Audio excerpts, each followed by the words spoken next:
Demain nous appartient, spoilé, 2 points, quelle sauve pour Gaspard? Juliette est très maladroite.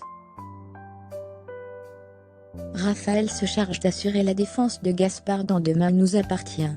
Juliette scelle son départ de set. Juliette retrouvera Gaspard, qui a orchestré l'évasion de Sacha de l'hôpital Saint-Clair.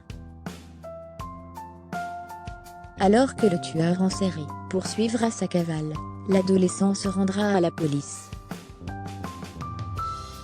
Sacha se métamorphose pour échapper à la police. Il est méconnaissable. Les enquêteurs le suspectent d'être lié à l'agression de Christelle.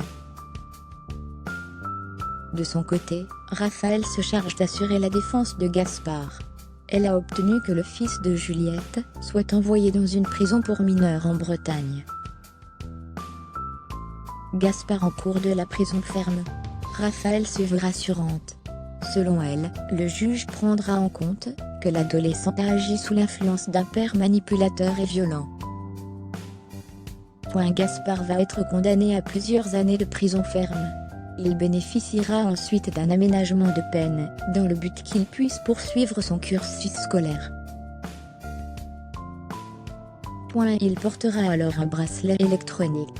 Raphaël se charge de transférer le dossier à une de ses collègues en Bretagne. Demain nous appartient est ensuite le théâtre d'un double départ. Juliette accompagne Gaspard durant son transfert en Bretagne. Elle a décidé d'y retourner vivre. Un moment particulièrement difficile pour Tristan. L'ex-gérant du Spoon décide d'afficher un soutien appuyé à Gaspard. Il a d'ores et déjà prévu d'aller le voir en Bretagne dans les prochaines semaines. Parallèlement, Sacha est toujours introuvable. Le tueur en série est parvenu à déjouer tous les plans mis en place par la police. Une découverte d'horreur relance l'enquête. Sous la complicité de Sarah, elle déniche la planque de Sacha.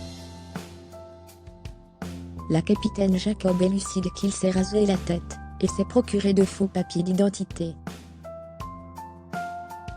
Sacha s'attelle, quant à lui, à revendre des bijoux. Juliette Zanini, pour plein de raisons. Dans une autre vie, j'aurais pu être DRH, car j'ai fait des études dans les ressources humaines à Londres. Cela m'a fait marrer de jouer le métier que j'aurais pu avoir, si je n'avais pas franchi la porte des cours Florent. J'ai trouvé ça drôle de réunir les deux parties de moi. Le rôle de recruteuse dans une entreprise m'allait bien, et j'adore qu'elle soit en conflit avec l'héroïne. J'apprécie toujours ces personnages qui ont peu d'épisodes, mais qui sont marquants, haut en couleur, et dans l'opposition. C'est très intéressant à jouer sachant que j'ai interprété une Sandrine Lazari pendant 5 ans, qui était adorable avec tout le monde. J'avais tellement envie de jouer dans des comédies. Comme j'ai commencé avec Bref et plein de programmes courts humoristiques, je voulais revenir à mes premiers amours, la comédie. Dans Demain nous appartient, j'avais beaucoup de drames donc c'était intéressant aussi d'utiliser mes petites ruptures comiques. De plus, c'est très frais, et c'est rare de recevoir un projet aussi bien écrit.